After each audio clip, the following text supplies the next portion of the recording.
This is another edition of Chicago Lawyer Magazine's Inside Out. I'm your host, Andy Shaw, formerly of ABC7 and now with the Better Government Association. We're joined today with an inside perspective by David Susler. He is inside counsel for National Material LP. The outside perspective comes from DLA Piper partner Tina Martini. She is also a member of the Better Government Association board. Each month, we focus on a different aspect of the law from the differing perspectives of this husband and wife team. Today, we're going to talk about the complicated and difficult issue of diversity. So, David, let me start with you and ask, how important is diversity when you're hiring a lawyer or a law firm? Well, the answer is going to vary from company to company.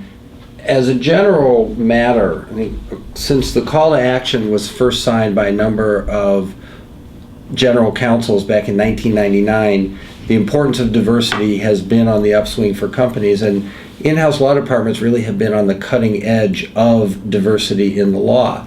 So for the last several years, more and more companies are placing more and more emphasis on retaining outside law firms that are diverse and to whom diversity matters. There are some companies who set aside a minimum percentage of their legal spend to retain women and minority-owned law firms, for example. More and more companies are using metrics to track the diversity of their outside counsel. So this can be done in one of two ways. It can either be done by going with a minority or woman-owned firm or a minority member of a given firm. Correct. Yeah, and the women and minority-owned law firms tend to be smaller firms, and larger law firms, they're not owned in that regard. They're owned by the partners, but when you've got hundreds or thousands of lawyers, then you're going to look at perhaps percentages of women and minority and other diverse attorneys who may be working on your matters, and companies will look at different types of metrics to measure that. Yeah, they look at not only the number of people who are actually women or minorities working on the files, but also what percentage of hours billed are attributable to folks who are women or minorities. And this is of particular interest to you, Tina. You are a proud Latina, and Yes. You belong to Latina and Latino groups, and you support Latino lawyers and Latinas. So what do you do at DLA to try to increase diversity, if anything, when you're so busy with the actual practice? Well, I've worn several hats at the firm and continue to wear several hats that relate to this. First, I was the hiring partner for the Chicago office for 5 years. And before that, I sat on the hiring committee for many years.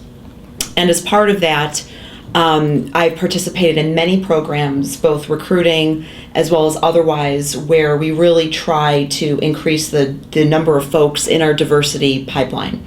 So the realization was that not only should you be focusing on the law students, but you also need to look back. You need to look at college level, you need to look at high school level, even grammar school level, and realize that if you want to meaningfully increase the number of folks who are minorities in the profession, you have to really start educating and getting to know them when they're younger.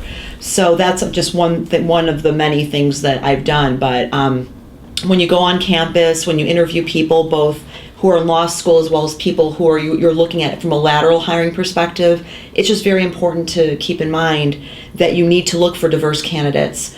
But no, I'm also on the firm's diversity committee, and we look at not just the recruitment, but also the retention and the promotion aspects to it as well. How is DLA doing? Are you satisfied with the record on this issue? Are you satisfied with the overall record of your profession as you understand it, or is there still a long way to go?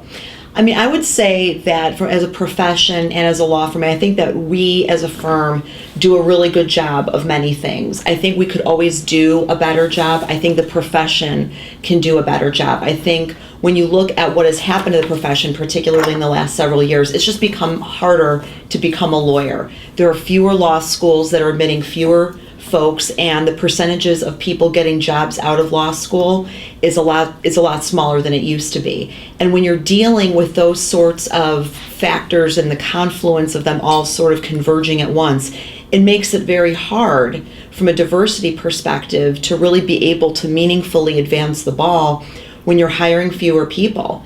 And there are just not enough people who are coming through the pipeline. There are not enough jobs out there to be able to meaningfully advance the ball. So continuing with you, Tina, is it a bigger challenge to train and retain women and minority lawyers than majority lawyers like David and I would be? He's the lawyer, of course, but is there a difference there? Is it harder? I don't think it's more difficult to train them. And when it comes to retention, it's unfortunate, but we don't have nearly the number of women and minority attorneys that we need to have as a profession, particularly in the senior ranks.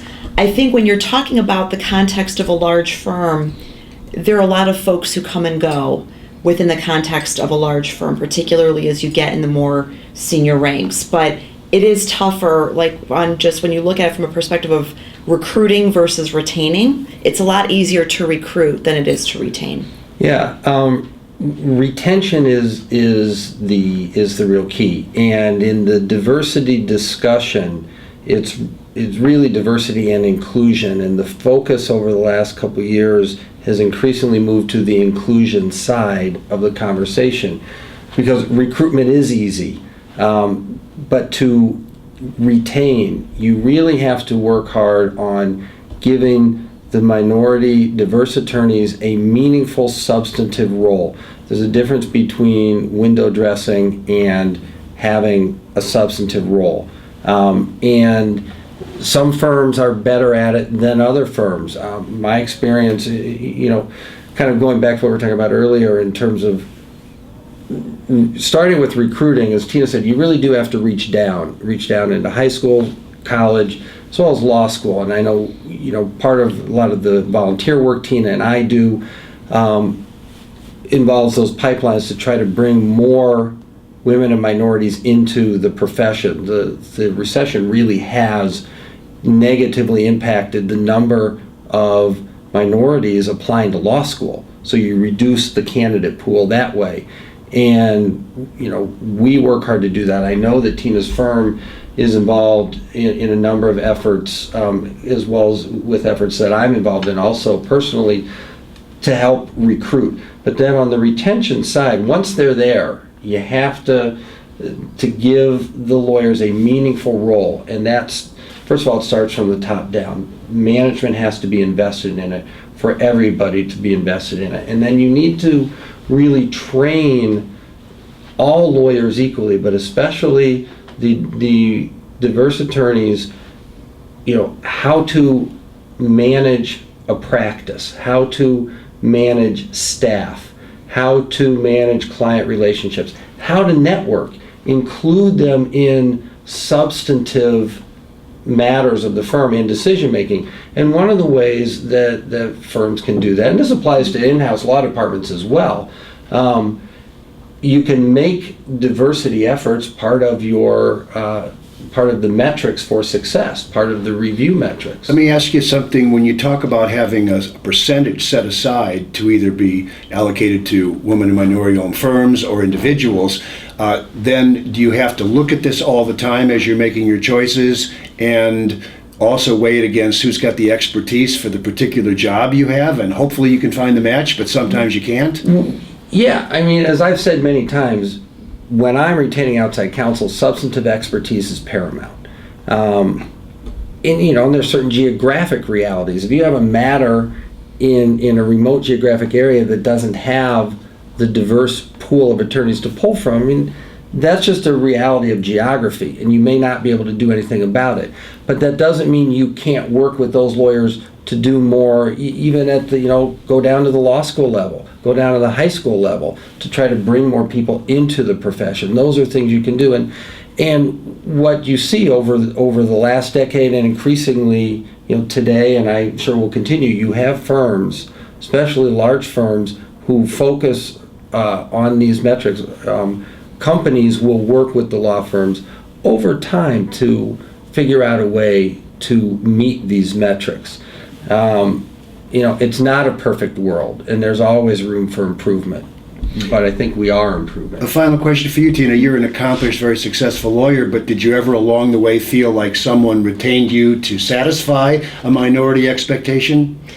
No, that's actually something I can say with a lot of confidence. I have always felt like people came to me and enjoyed working with me because of who I am as a professional and as a person, and that it had really nothing to do with my being a Latina. I mean, I think being a Latina is who I am and is part of who I am, but I would not say that that was the sole reason why somebody made a decision to work with me.